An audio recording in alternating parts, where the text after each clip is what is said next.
with High Five Practice, and thanks all of you for joining us on this segment where we get to eat together every Wednesday at 12 p.m. Central Time. Only you guys know when I say eat, I mean something a little different than food. It's our formula to generate loyal people for life, and it stands for educate, automate, and target. Again, that's educate, automate, and target.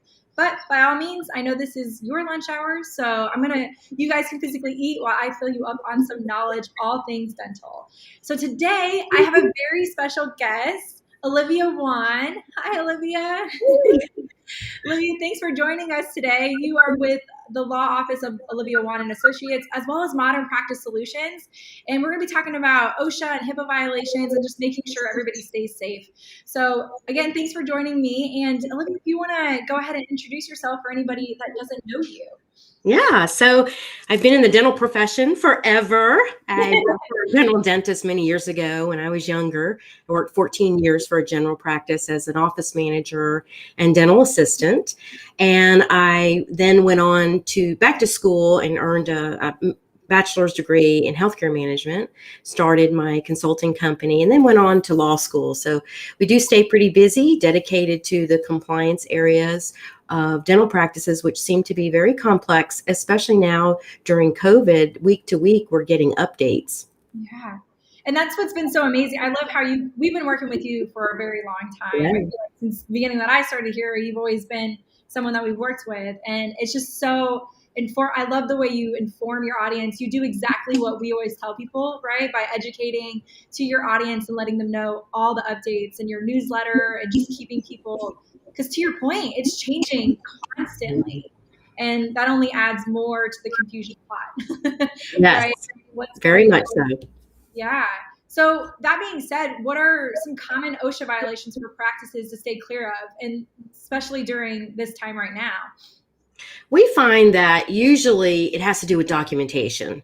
It might be that a dental office is doing what they're supposed to do, but they don't have evidence of that in writing. And so if a dental office was subject to an audit, the OSHA inspector would want to see everything in writing. And so right now during this COVID period, if a dental office was inspected, they're going to check to see if the dental office has a COVID plan. So it has to be in writing, and also a COVID hazard assessment. And so that's part of that compliance.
I don't know. This has never happened. I'm so sorry.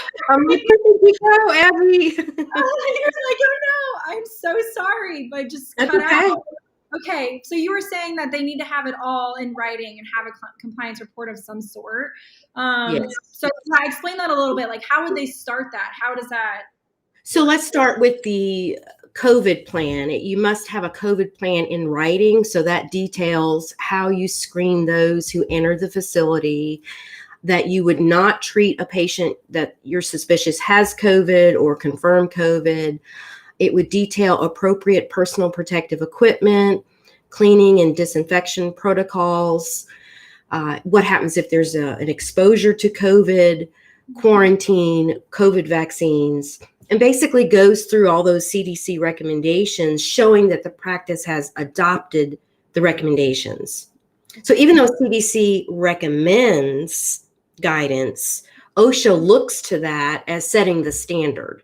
So just remember the COVID plan in writing and then a COVID hazard assessment. And with the hazard assessment, it's much like a regular OSHA hazard assessment, but we're focusing on COVID-19 issues. So if a dentist has added plastic sneeze screens at the front desk or barriers between open bays, or the protocols for screening patients, engineering controls such as external evacuation, HIPAA filtration, all of that would need to be captured into that hazard assessment.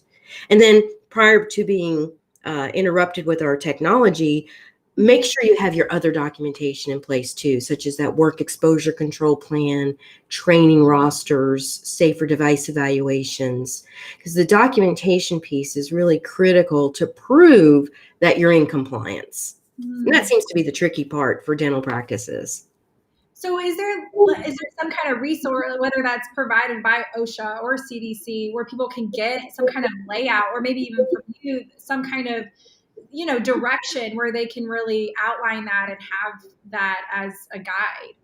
Sure. There's lots of resources online, such as OSHA.gov. Okay. There would be information there that they can sort through, but it does take a lot of time to figure out, okay, it's a dental office, so X, Y, and Z applies, and maybe these other things don't apply because it's not a hospital setting.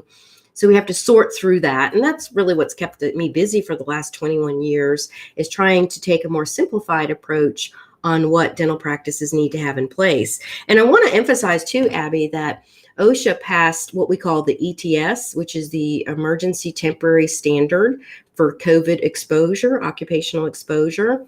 And that standard does not apply to dental offices if you meet the criteria, meaning you're not working in a hospital, you screen all non-employees for COVID symptoms, and that you do not treat patients you suspect might have COVID.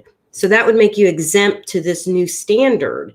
But if that doesn't apply, then there's like 230 pages of this temporary standard that would apply to a dental practice, including, the use of respirators and compensation for COVID leave. So we really want people to stay up to date, and it changes so quickly.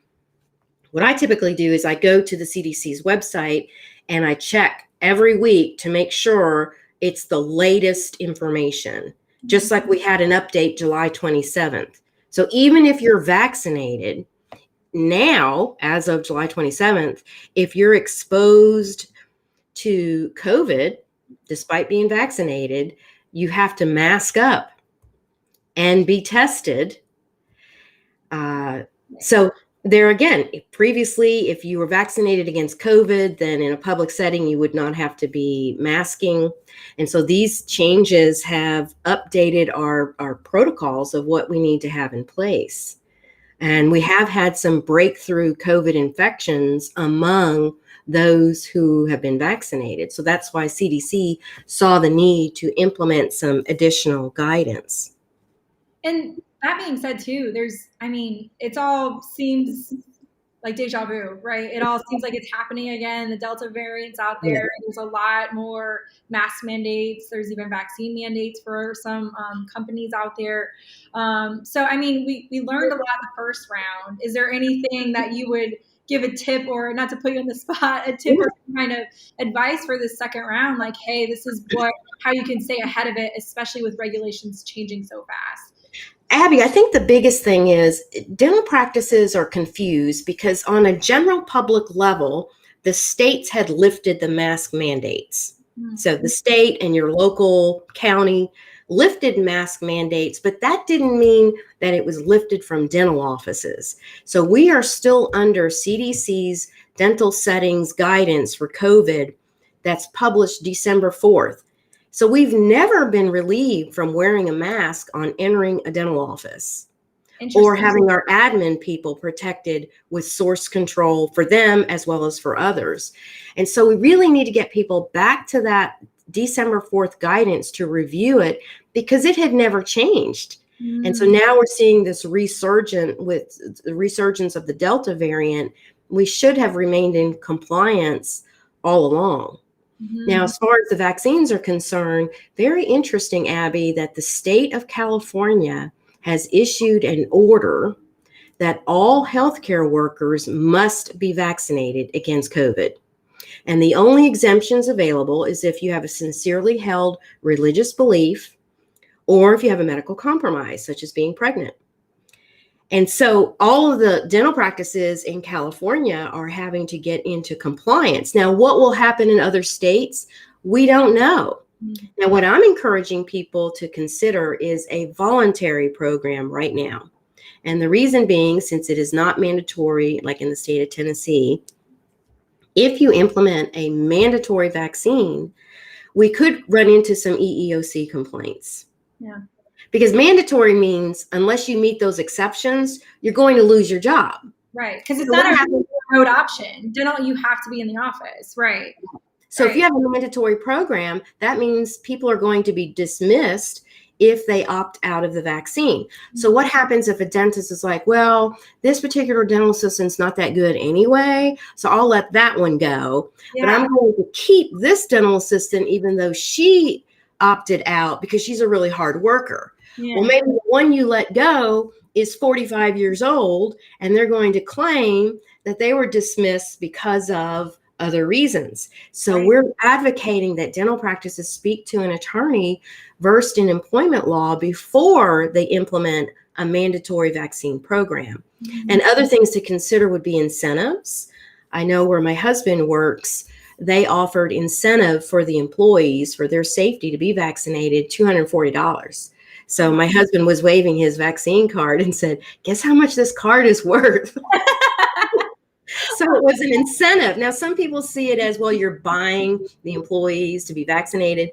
It is what it is. So whether you choose to be vaccinated for personal reasons or not, we need to understand how that affects compliance. Now, if you've been vaccinated, the dental office needs a confidential copy of the vaccine card simply because you would be relieved of certain things.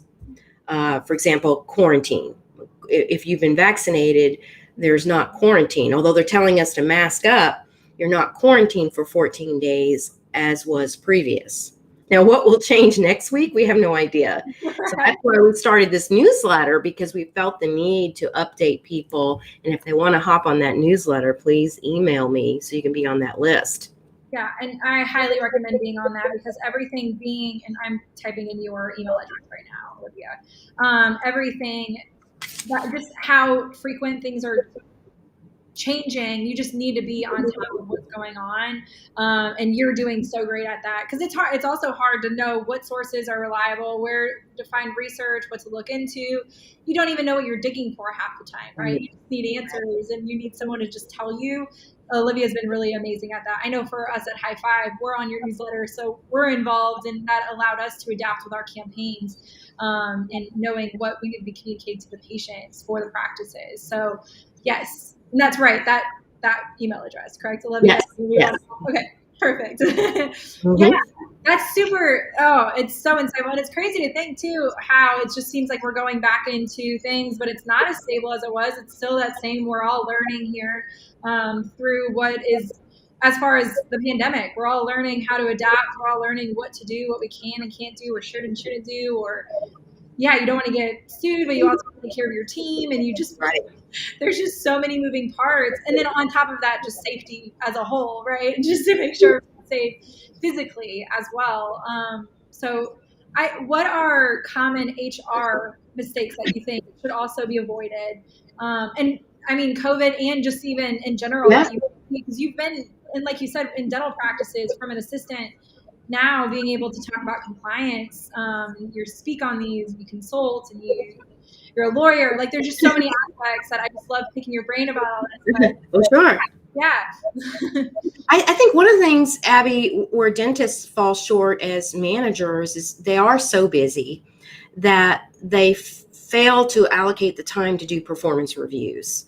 And I know it's not the most favorite thing to do in the dental office, but it's critical because it's an opportunity to praise an employee and grow them to higher levels of performance. It's also an opportunity to provide some coaching and maybe even some discipline if necessary. And so if you have these audit trails of performance reviews, it helps maximize that employee's potential, but it also helps if an employee is terminated, that if the state asks for documentation, then you could provide, well, look at this performance review I did. I warned this employee of this behavior, and there was not any changes made. So I would say performance reviews are really important. Another area is making sure you have people classified correctly. We've worked with several dental offices that incorrectly classified dental hygienists as 1099s. They are not independent contractors. So dentists have been cited for that. Okay. So that's where they're engaging a hygienist as a contractor, and they're not paying taxes, and they're having to pay their own taxes. So you've got to match the taxes, and in addition to withholdings. And so if you look at the way our state works, and most states for that matter, even though it might be indirect supervision of the hygienist, there's still supervision. And the hygienist does not provide his or her own instruments. They do not make their own schedule. So there's a series of tests to put a 1099 through to determine whether they are an employee, an hourly paid employee, or whether they're an independent contractor. So what would meet that independent contractor test would be more like contracting your services for High Five. You know, you're not an employee, but you're a contractor serving their marketing needs. So I see that as a pitfall for some dentists. And as I mentioned, right now, the hot topic is vaccines. And then the other issue is, you know, there's some areas where they're so understaffed because people left the dental profession. Oh, yeah. And they've not returned. And how do we fill these positions and retrain? So one of the things we've been working on in my office is creating a PowerPoint training. You know, like we can create a book, a manual, standard operating procedures, but nobody wants to read all that. Right. So what we're doing is we're creating a series of videos to train people, and it goes through everything we do in our practice to make training easier to do. And I think that would be a great thing for dental practices to launch, because just because you hire somebody that has 10 years experience doesn't mean they're going to follow how that individual practice handles it. Right. Absolutely.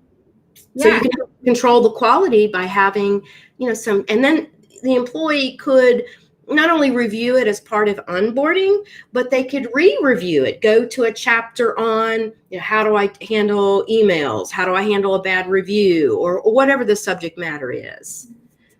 That's what we do too. I love that you say that. And we're building more off of it. We're trying to make our training so much more effective and informative, because it's true, when you hire people on, they are bringing their own experiences, and you want to make sure we're all on the same path, but you're also opening up opportunities of improvement. And maybe they've always done it this way, let's open that up. But having videos, it's so much more enjoyable. And even having some kind, I mean, I know you guys even offer courses for your services, but for your own employees, having, and I know that sounds elaborate. People might be thinking, oh my gosh, videos, I have to have like a production team.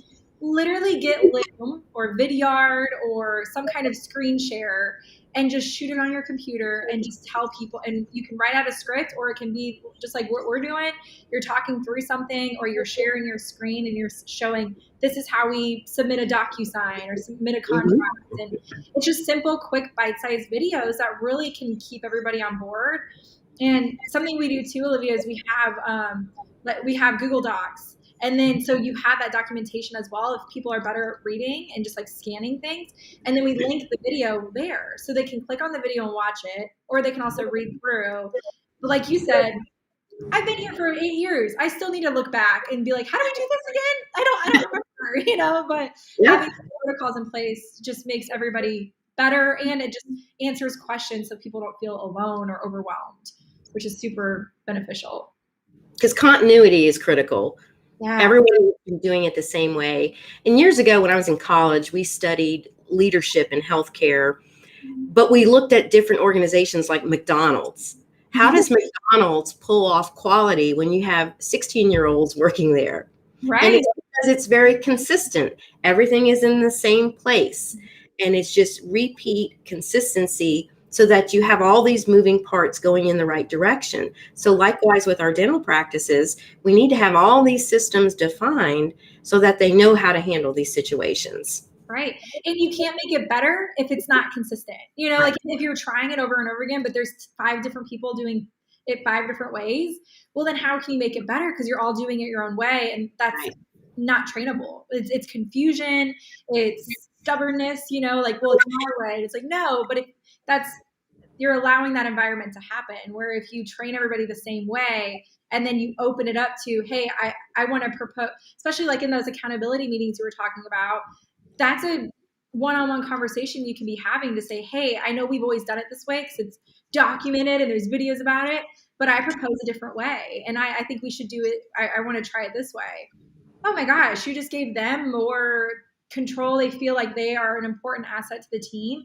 And there's also something to change. It makes more sense. It's more reasonable versus, yeah, let's just try it. And then you try it for a day and then it goes back to normal, And they have to buy into it. Like recently I made a practice change in my own practice. And when I made that announcement, I said, this is how we're going to handle this task moving forward. Yeah. Now, if anyone has a better idea, let me know. Because I'm open for ideas to improve our workflow. But if there are no ideas on how to make it better, then we're going to go with this one. Yeah. So that helps people buy into it. Yeah, absolutely. They feel a part of it, but at least there's something to start with. It's not like, what is everybody's idea? I don't know. Right.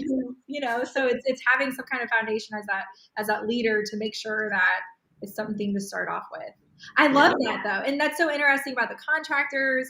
We do the accountability checks as well. I think that's so important to have those conversations so people can see how they are going to grow with the practice. It's not just maybe they're a dental assistant, but maybe they want to be a hygienist, or maybe they want to be an office manager, or someday being a consultant and build up, like put those things in place to understand how they want to grow with the practice, and they will grow within the practice because they know that opportunity's there versus seek it somewhere else because they don't know where the opportunities are. Right. But the growth plan and figuring out and having open and honest conversations, that's what we're always about too. You've got to be able to create an environment where anybody can say anything to each other as a team to just really be able to work through any problems that the company is facing. Because you're a business. At the end of the day, you are a practice, but you're a business. Like you have to run yourself that way, And most of our mutual clients are for profit. They're not nonprofit. Absolutely. Yeah. So true. So legit, you are a business. Like you have to establish these things in your practice to thrive like anybody else. And having employees engaged is critical for the practice's overall success because we cannot accomplish it by ourselves individually. We need that buy-in and sharing that philosophy with our group. And that means that we have to have our compliance issues resolved, because nothing causes more upset than when a practice is maybe shut down for a day or two because they're being audited by the government, or they're having to pay hefty fines, or they're having to piece together the documentation. So that's what we're trying to avoid. We're trying to handle it much like your hygiene center in a dental practice. Handle it before there's a problem, so there's not a problem. Yes. I love that you said. So we actually have a wall of concerns. So we have these big old sticky, like look how big this is. We have a big old sticky, and anytime, and we even talked about, even if it's something that's so down the future, it's like that's crazy to even think about or bring up. We just put these, and I'm not saying put them in your like lobby or anything like that. Put them in your own space. But if you have a concern, or okay, so what happens if another shutdown happens? What do we have a plan for that? And our Petra coach always talks about at least you have some kind of plan to understand your 25% versus starting from scratch when it happens. So maybe you're putting up that sticky note to say, this is my concern. And then we have weekly meetings where we say, okay, everybody bring a problem and a solution. What do you think that solution is? You don't have to have it fleshed out. We want a solution so we can start building on that solution. So when that does come, or if we grow too big, we outgrow our office. Do we have a plan for that? There's just certain things to, even if it sounds crazy, put it on a sticky note, put it on the wall, and let your team look at it to be like, are we thinking of all of this? Right.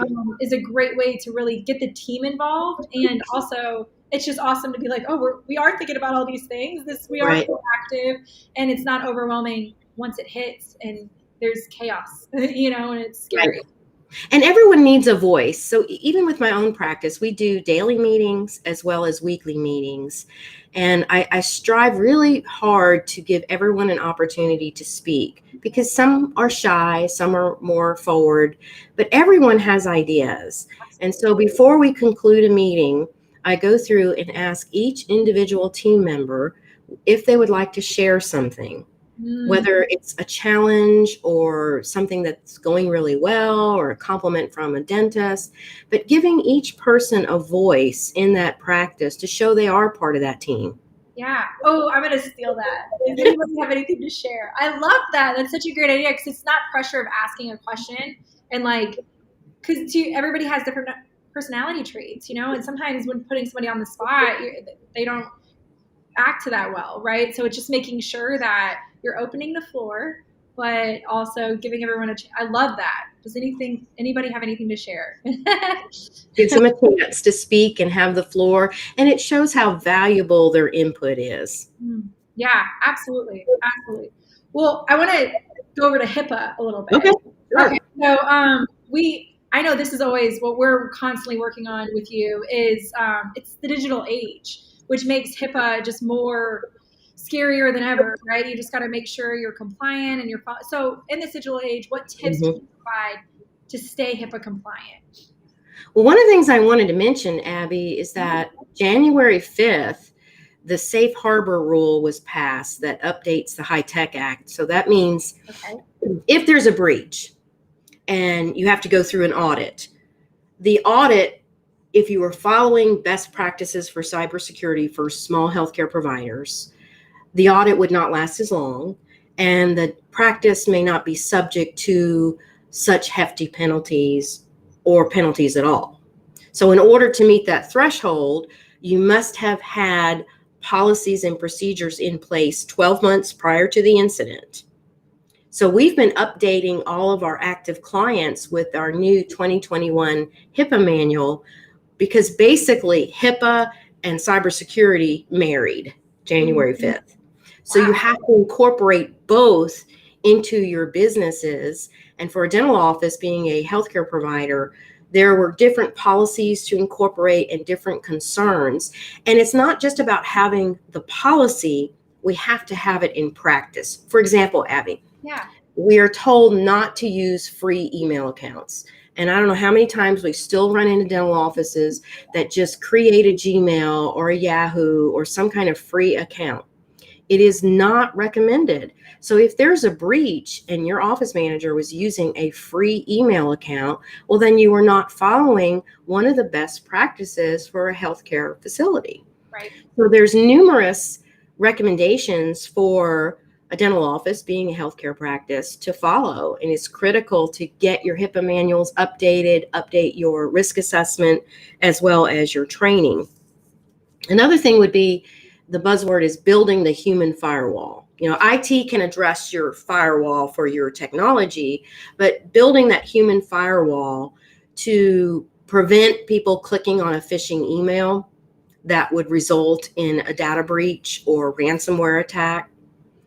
And so it just involves ongoing training, because your people are the strongest wall that you have against a cyber attack, which can shut down your office or be millions of dollars of fines. Yeah. Oh, that's so true. If your team isn't trained to, that's what's scary too, is you're relinquishing all of your rights or what have you. You're letting it just go with all these automations and digital. And if you don't understand what's going on as your team, then it's hard to really monitor that. It's hard to really know what you're doing and how you could be affecting. I love that you use the email example, because we run into that so often. Be like, no, that's not, make sure you have Outlook or you have IT set it up. Because we used to do websites, and with the websites, you come with your emails, and it's like, they always want us to do it because it's cheaper, right? We're like, no, to do that, you have to get IT, you have to have it on your server at the computer, so it is HIPAA compliant. But I mean, it's hard. I don't know. Do you find that it's more like, well, it might happen, but I don't really need to worry about it because it's very unlikely to happen to me? Like, that's always the attitude. It's like, no, it very well could happen to you. It's when. Yeah. Abbey, it's when. It's not, will it happen? It's when will it happen? And I can't emphasize enough that you must have the right IT partner that understands HIPAA and cybersecurity, because just having someone that's knowledgeable about network or computer system is inadequate. They need to be versed in HIPAA and cyber. You need to have a contract, because if you're just calling them when something's broken, well, good luck having the time to engage them if something crashes. So it's really the time to step up our game with our HIPAA compliance. And I would say that, not only do we have the risk of security breaches, but we also see a lot of privacy breaches. I deal with that on a week after week basis, where there was an inappropriate disclosure of information. And that can have adverse effects on a practice as well. So once again, it involves training. I mean, people are not like, okay, today I'm going to cause a privacy breach. That's not the case at all. But maybe they responded to a Google review because they were really upset, and they responded to this Google review inappropriately, and it resulted in a HIPAA complaint. So it does involve training and having different layers of management to oversee these activities. Yeah, absolutely. I love this. I'm going to give a shout out because Chris Beadle's on here right now, and he's at Advanced Technologies, and he's like, preach. He's like, thank you for talking about IT and making sure that everybody's taken care of, because it's true. We hear that every day, and I agree. Don't be behind the 8 ball. Don't try to cut curves, especially with something like this.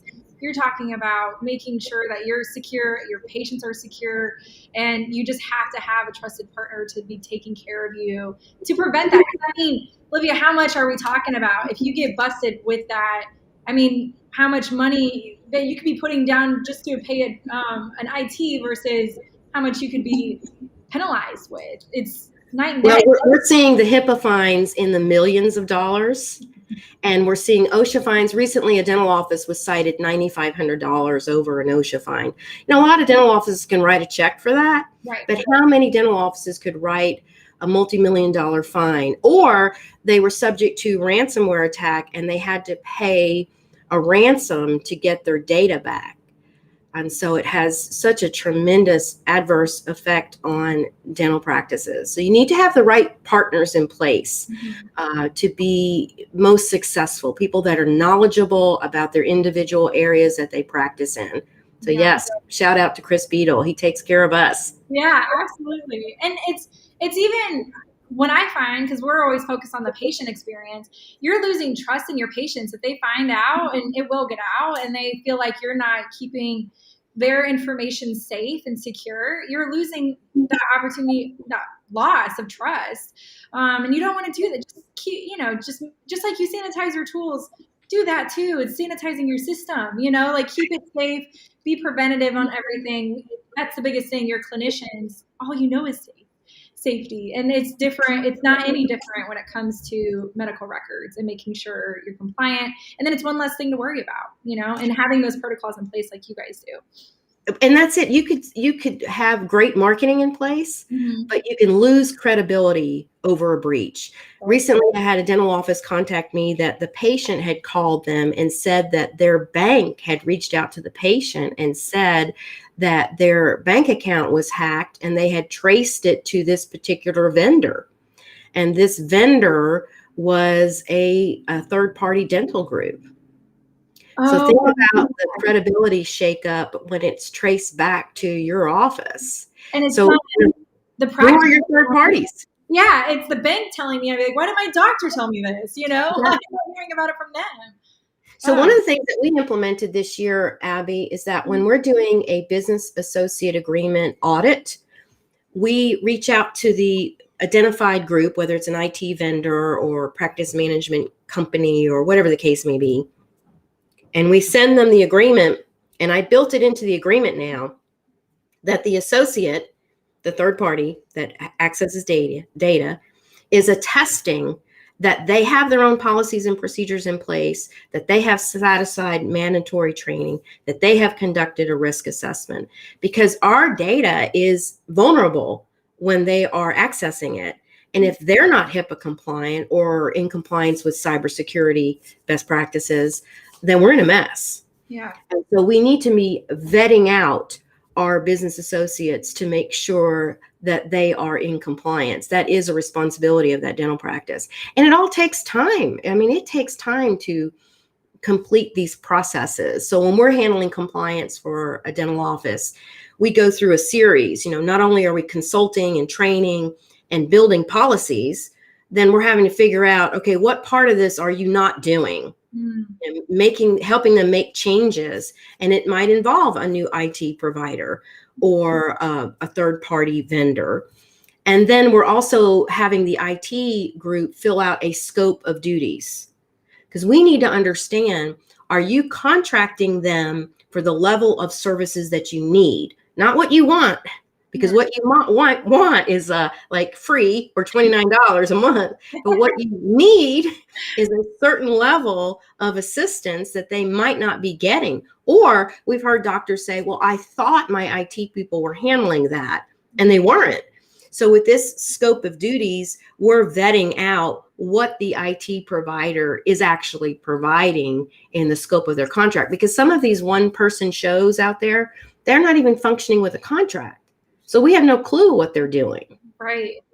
It's word of mouth, and here, like, you also could just be requesting one-offs, and that's, oh my gosh, no, that, and I do want to drive that home too, because I think that's really important. Is that's how, I mean, I know you helped us with our business associate as well to make sure that we're always compliant, but I even think of the softwares that are being used always scares me.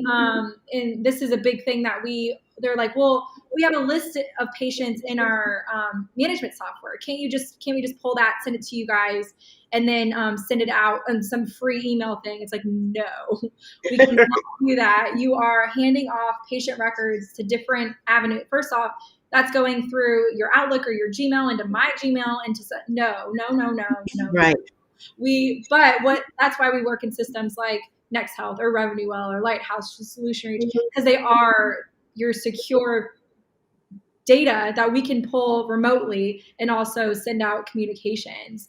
But I agree, it's very important to have this in these communications, or even in writing, of what everybody's doing, what every party's doing, to really involve, well, also peace of mind. Like, you should justify your payment of why you're paying these third parties, and have, like, we have a statement of work, everything that we're doing for the year and what you're doing, that we expect of you to do in order for us to get to these goals.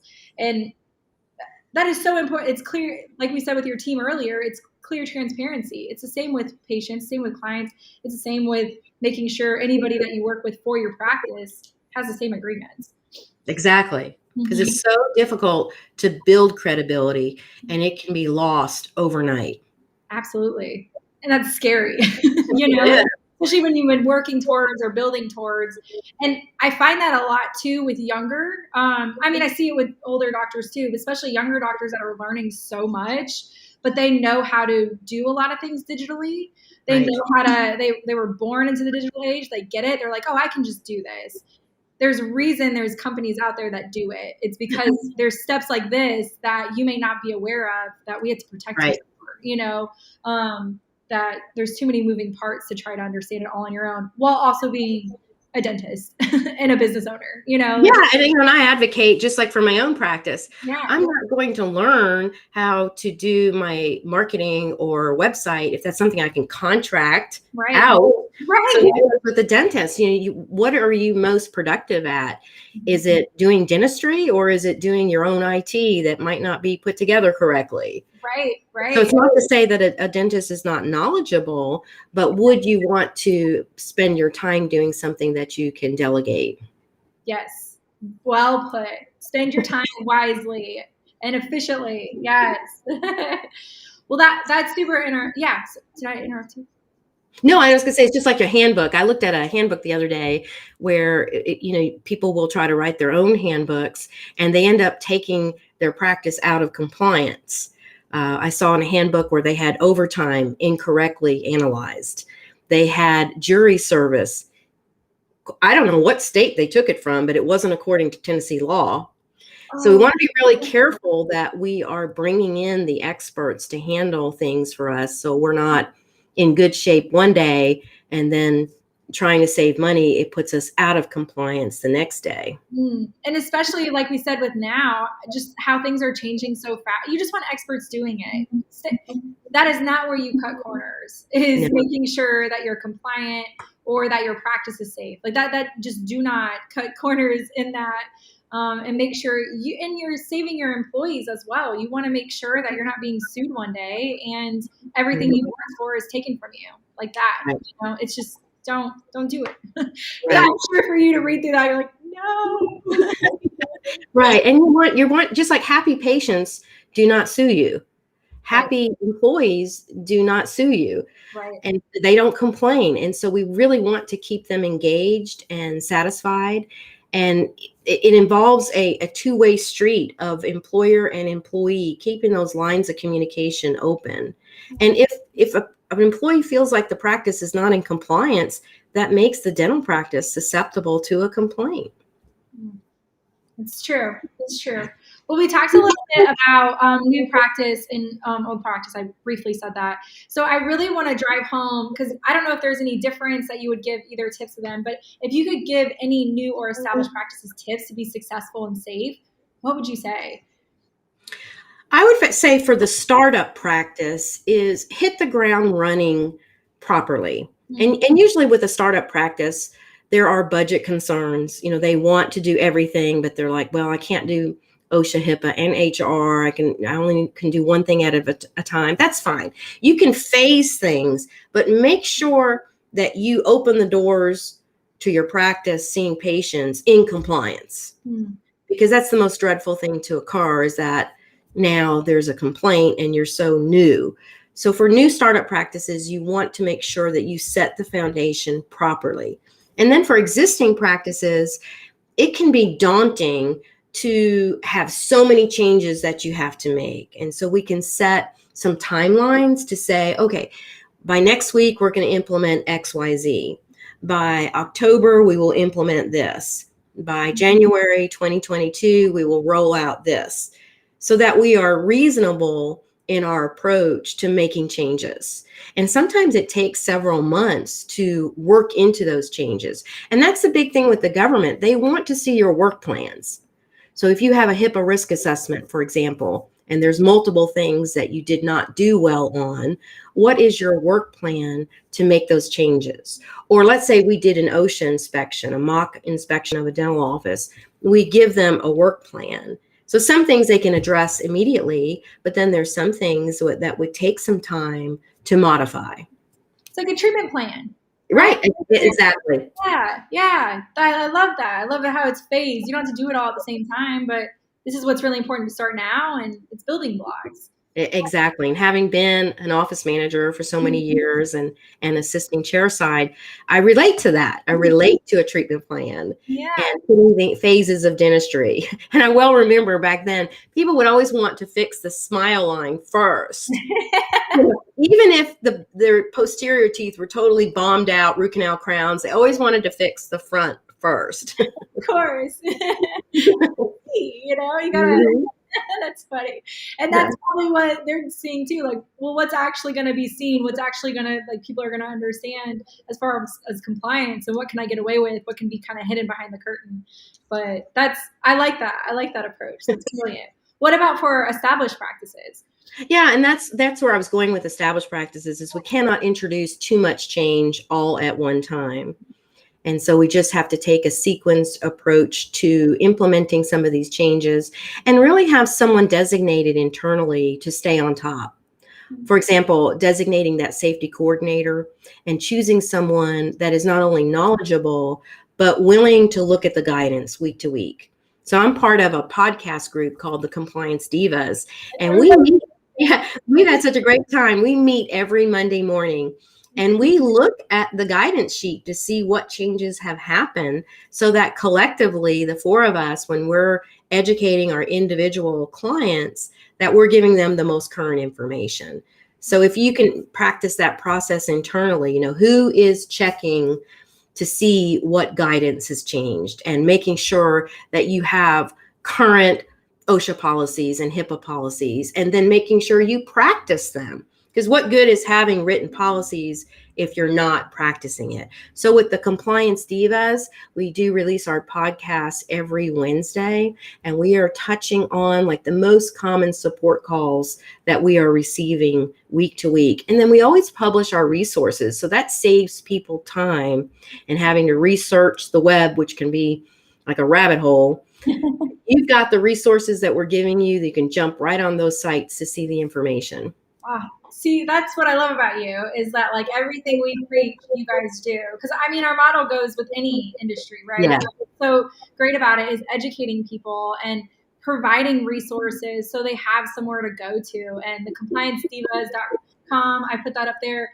You can check them out on their podcast. Oh my gosh, it's fun too. It's a bunch of girls and they're just talking about compliance and it's really informative. So I love that you mentioned that. Thank you, Abbey. Yes, absolutely. And how can they, is it on Spotify and Yes. Audible, right? With Amazon. And so, but yeah, go to thecompliancedivas.com and you can be directed there. And you said every Wednesday, a new episode? Yeah, we have a new episode every Wednesday, and then you can go to the website and listen to the various podcasts that we have already produced, particularly if it's subject matter that you are more interested in, whether that's HIPAA or OSHA. Perfect. Definitely check that out. And Olivia, it's been amazing to talk to you. I always love picking your brain and I love that you keep people safe and knowledgeable of all their opportunities. In case anybody wants to reach out to you, I'll put your website on here.